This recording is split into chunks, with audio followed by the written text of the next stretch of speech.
مفتی صاحب اگر کسی سے محبت ہو جائے اور نکاح نہ ہو سکتا ہو تو کیا کریں؟ صبر کریں بھائی، اس کے علاوہ کوئی چارہ نہیں ہے بھائی۔ جب نکاح ہی نہیں ہو سکتا ہے تو پھر اس کے علاوہ کرنے کا آپ کے پاس چارہ کیا ہے؟ صبر کریں۔ اور دوسری بات یہ ہے کہ یہ تو اللہ تبارک و تعالیٰ نے انسان کو پیدا کرنے سے 50,000 سال پہلے لکھ دیا تھا تقدیر میں کہ کس کی شادی کس کے ساتھ ہوگی، اور بندہ کیا کر سکتا ہے بھائی؟ کوشش ہی کر سکتا ہے نا۔ آپ کوشش کریں، آپ کوشش اس بات کی کریں کہ ہماری شادی فلاں جگہ ہو جائے۔ اور ایک چیز اور اچھی طرح سے سمجھ لیں، جب یہ مسئلہ ہو نا شادی کرنے کا لڑکی سے، تو پھر آپ لڑکی سے کو پیغام نہ دیں۔ بعض مرتبہ کیا اکثر یہی ہوتا ہے کہ بس لڑکا نے لڑکی کو دیکھا، لڑکی نے لڑکے کو دیکھا، شادی کرنا ہے، ان کو لڑکے نے فوراً پیغام لڑکی کو دے دیا۔ تو یہ نہیں ہونا چاہیے۔ لڑکے کو چاہیے کہ اپنے گھر والوں سے تمیزداری سے یہ کہے کہ بھائی فلاں لڑکی کہ یہاں رشتہ لے کر کے جاؤ، فلاں جگہ پر رشتہ میرا لے کر کے جاؤ۔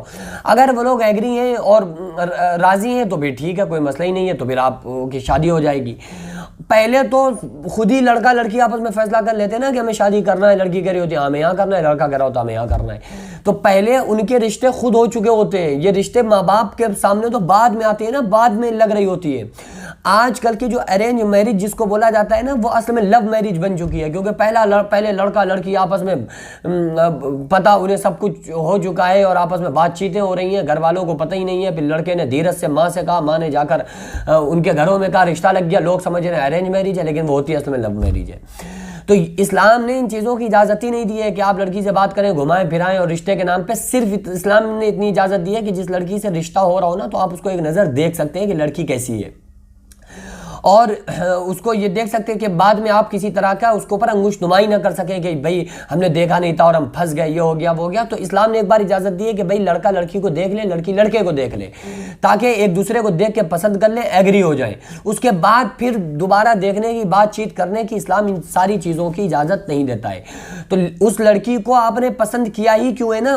جس لڑکی سے رشتہ ہو نہیں سکتا ہے، نکاح نہیں ہو سکتا ہے، تو ظاہر ہے جس سے جب نکاح نہیں ہوا تو آپ نے اس کو پسند کیا کیوں ہے؟ تو اسلام یہ پسند کرنے کی اجازت کہاں دیتا ہے آپ کو کہ آپ پسند کرو پہلے سے؟ تو اسلام نے تو صرف دیکھنے کی اجازت دی کہ آپ دیکھ لو، اگر پسند آئے۔ اور یہ دیکھنے کی بھی اجازت کب ہے؟ بلا وجہ نہیں، آپ جہاں چاہو جس کو چاہو دیکھتے رہو۔ دیکھنے کی بھی اجازت جب ہے جب رشتے کی بات چل رہی ہو کہ ہاں بھائی رشتہ ہونے والا ہے، تو پھر اب دیکھ لیا جائے۔ اگر یہ لڑکا لڑکی آپس میں دیکھ کے پسند کر لیتے ہیں تو پھر شادی کی بات کر لی جائے گی۔ یہاں پر دیکھنے کی گنجائش ہے، اور اس کے علاوہ کہیں پر بھی دیکھنے کی گنجائش اور اجازت اسلام نہیں دیتا ہے۔ تو پھر اگر کہیں پر ایسا ہے کہ کسی کی محبت اسے نہیں مل پا رہی ہے تو پھر صبر کرے۔ اور محبت، میں آپ کو صحیح بات بتا رہا ہوں، حالانکہ تھوڑی سی عاشقوں کو میری بات کڑوی لگے گی، لیکن میں آپ کو صحیح بات بتا رہا ہوں کہ اصل محبت شادی کے بعد کی محبت ہوتی ہے۔ اور شادی کے بعد بھی پتہ ہے کون سے وقت میں محبت ہوتی ہے؟ میاں بیوی میں تو اصل محبت جب ہوتی ہے بے لوث محبت، بڑھاپے میں جا کر بے لوث محبت بڑھاپے میں ہوتی ہے، کہ وہ نہ وہ بیگم صاحبہ کو کسی کریم کی ضرورت ہے اور نہ کسی لپسٹک کی ضرورت ہے، نہ کسی چیز کی ضرورت ہے، اور ادھر بڑھوں کو بھی کسی چیز کی ضرورت نہیں ہے۔ اب وہ بے لوث محبت، آپس میں ایک دوسرے کے کام آ رہے ہیں، ایک دوسرے کی مدد کر رہے ہیں، ایک دوسرے کی ہیلپ کر رہے ہیں، یہ اصل محبت ہے۔ ورنہ شادی کے بعد بھی جو محبت ہوتی ہے اصل محبت ہے، لیکن وہ کسی نہ کسی وجہ سے ہوتی ہے، کسی نہ کسی وجہ سے ہوتی ہے۔ اگر لڑکا تھوڑا سا لڑکی کے جو اخراجات ہیں ان میں کمی کرنا شروع کر دے تو بعض لڑکیاں، سب کی بات نہیں کر رہا ہوں، فوراً لڑکیاں عورتیں کمنٹ کرنا شروع کرتی ہیں میں نہیں ایسا کرتی ہوں۔ ٹھیک ہے آپ نہیں کرتی ہیں، لیکن کچھ تو کرتی ہیں نا۔ تو جو کرتی ہیں میں ان کی بات کر رہا ہوں کہ وہ تم نے میرے ساتھ کیا ہی کیا ہے اور تم میرے ساتھ کرتے ہو کیا؟ یہ تو آقا علیہ السلام نے فرمایا، میرے آقا صلی اللہ علیہ وسلم نے فرمایا کہ عورتیں ناشکری ہوتی ہیں۔ صحابہ نے کہا یا رسول اللہ صلی اللہ علیہ وسلم یہ کس کی ناشکری ہوتی ہے؟ کہ اللہ کی ناشکری ہوتی ہیں؟ کہا نہیں، اپنے شوہر کی نافرمانی کرتی ہیں، شوہر کی ناشکری کرتی ہیں۔ شوہر ان کا ساری زندگی تھکتا ہے، پریشان ہوتا ہے، اور ان کے لیے بزنس کاروبار کرتا ہے اور محنت مزدوری کرتا ہے، ان کے شوق پورے کرتا ہے، لیکن ایک بات اگر ماننے میں دیری ہو جائے تو فوراً یہ طعنہ مارتی ہیں کچھ عورتیں کہ تم سے میں نے ساری زندگی کوئی وفا نہیں دیکھی، تم نے میرے خاطر کون سے اچھے کام کیے، تم نے میرے خاطر کیا ہی کیا ہے آج تک۔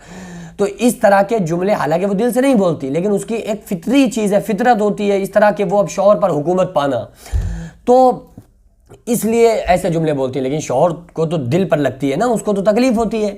چونکہ میرے ساتھ بھی ایسا معاملہ ہوتا ہے، ایسا تھوڑی ہے کہ میں چھوٹا ہوا، میرے ساتھ خود ایسے معاملات ہوا کرتے ہیں، تو میں خیر کس کو بات کہوں، اس کا تو چارہ کسی کے پاس نہیں ہے۔ یہ اگر کوئی بندہ کہے نا کہ بیوی کو کنٹرول میں کرنے کا کوئی اگر کسی کے پاس عمل وظیفہ ہو تو وہ خود آگے مجھے دے دے بھائی، کیونکہ یہ ہونے کا سوال ہی پیدا نہیں ہوتا۔ حضرت عمر رضی اللہ تعالیٰ عنہ کے دور میں ایک شخص تھا اور اس نے کہا کہ ہماری بیوی تھوڑی سی سخت مزاج ہے، جب بات کرتی ہے تو اونچی آواز میں بات کرتی ہے، چلو آج چل کر ہمارے نبی حضرت عمر رضی اللہ تعالیٰ عنہ سے فیصلہ کرائیں گے اور بیوی ان سے کہیں گے کہ میری بیوی کو سمجھا دو تاکہ ہماری بیوی جو ہم پر برستی ہیں اور غصہ گرمی کرتی ہیں کرنا بند کر دیں۔ تو وہ حضرت عمر رضی اللہ تعالیٰ عنہ کے پاس آئے، اندر داخل ہونے سے پہلے دروازے پر کھڑے ہو گئے تو اندر سے کچھ آوازیں آ رہی تھیں، حضرت عمر رضی اللہ تعالیٰ عنہ اندر گھر کے اندر تھے، تو اس نے کان لگایا، شکایت لے کر آیا تھا بیوی کی کہ بیوی بہت تیز ہے اور بہت سخت مزاج ہے، مجھ سے بڑا غصے میں بات کرتی ہے، آپ سمجھا دو۔ لیکن جیسے ہی دروازے پر پہنچ کے کان لگایا تو اس نے آوازیں آ رہی تھیں، حضرت عمر کی بیوی کہہ رہی ہیں کہ آپ کہاں رہتے ہیں اور کیا ہے اور ٹائم نہیں دیتے ہیں، یہ وہ تمام چیزیں ان کو کہہ رہی ہیں۔ تو اس کے پیروں کے نیچے سے زمین نکل گئی کہ یار یہ کیا میں دیکھ رہا ہوں، عمر جیسے بادشاہ، عمر جیسے حاکم، 22 لاکھ مربع میل پر حکومت ہے، یہ کیا معاملہ ہے کہ بیوی حضرت عمر رضی اللہ تعالیٰ عنہ کو سنا رہی ہے اور حضرت عمر رضی اللہ تعالیٰ عنہ سن رہے ہیں خاموش کھڑے ہو کر۔ تو اس کے پیروں کے نیچے سے زمین نکل گئی، اس نے سوچا بس اب اس کا تعویذ اب کوئی نہیں ہے۔ خیر حضرت عمر رضی اللہ تعالیٰ عنہ باہر نکلے، شخص جانے لگا تو حضرت عمر نے بلایا، اے ادھر آؤ، کہاں جا رہا ہو؟ کہا کہ نہیں کچھ نہیں، بس میں جا رہا ہوں، اب کوئی کام نہیں، کوئی بات نہیں۔ کہا ارے کس لیے آئے تھے، کام کیا تھا؟ تو کہا کہ ارے حضرت کیا فائدہ بتانے سے، جو پرابلم میں لے کے آیا آلریڈی آپ کے گھر میں موجود ہے، اگر اس کا کوئی تعویذ، اس کا علاج ہوتا تو سب سے پہلے آپ کے یہاں ہوتا۔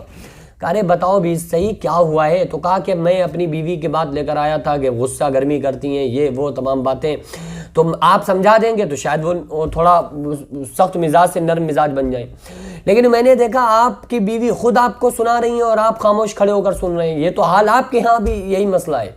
تو حضرت عمر رضی اللہ تعالیٰ عنہ نے فرمایا کہ بتاؤ تمہارے کپڑے کون دھوتا ہے؟ کہا بیوی۔ تمہارے گھر میں برتن کون مانجتا ہے؟ بیوی۔ تم کھانا کون بناتا ہے؟ بیوی۔ تمہاری خاطر تواضع کون کرتا ہے؟ بیوی۔ کہا جب اتنے سارے کام تمہاری بیوی کرتی ہے جبکہ اس کے ذمے تمام کام نہیں ہیں لیکن پھر بھی تمہارے لیے کر رہی ہے، تو اگر تھوڑا بہت سنا لیا تو کیا ہوا، برداشت کرو۔ بہرحال حضرت عمر رضی اللہ تعالیٰ عنہ نے بھی دلاسا شوہر کو دیا ہے کہ برداشت کرو، اس کے علاوہ چارہ کوئی نہیں ہے، اور یہ تمام اس کے احسانات یاد کرو کہ وہ تمام کام جو اس کے اوپر ضروری نہیں ہے وہ تمام کاموں کو انجام دے رہی ہے، تو اس لیے بس صبر کیا جائے۔ تو اصل محبت جو ہوتی ہے وہ شادی کے بعد کی محبت ہے، اور اس میں جو اصل محبت ہے وہ خصوصی طور پر بڑھاپے کی محبت ہے۔ اس سے پہلے جو آپ نے محبت کی ہے نا، رشتہ نہیں ہوا، نکاح نہیں ہوا، شادی نہیں ہوئی، اور آپ جو محبت کر کے بیٹھے ہیں، یہ محبت نہیں ہے، یہ ساری چیزیں گناہ میں شمار ہوں گی۔ اور آپ نے جو محبت کی ہے، جس کو پاک صاحب سچی محبت کا نام دیا ہے، اسلام نے ایسی محبتوں سے منع کیا ہے۔ اسلام نے کہا ہے کہ جب آپ کی بیوی بن جائے، بیوی کے لیے جب شوہر اس کا آدمی شوہر بن جائے، اس کے بعد وہ اس سے محبتیں کریں، جتنی محبت کریں گے اتنا انہیں ثواب ہے، لیکن اس سے پہلے اگر محبت کا نام لے کر اور ایک دوسرے کو کلوز ہوئے تو پھر قیامت کے دن چاند توڑ دی جائے گی اور خطرناک عذاب اور سزا کا وہ بندہ مستحق ہوگا، کیونکہ یہ بھی زنا ہے۔ آقا علیہ السلام نے فرمایا زنا العینین، نظر دونوں آنکھوں کا زنا ہے، نامحرم کی طرف دیکھنا۔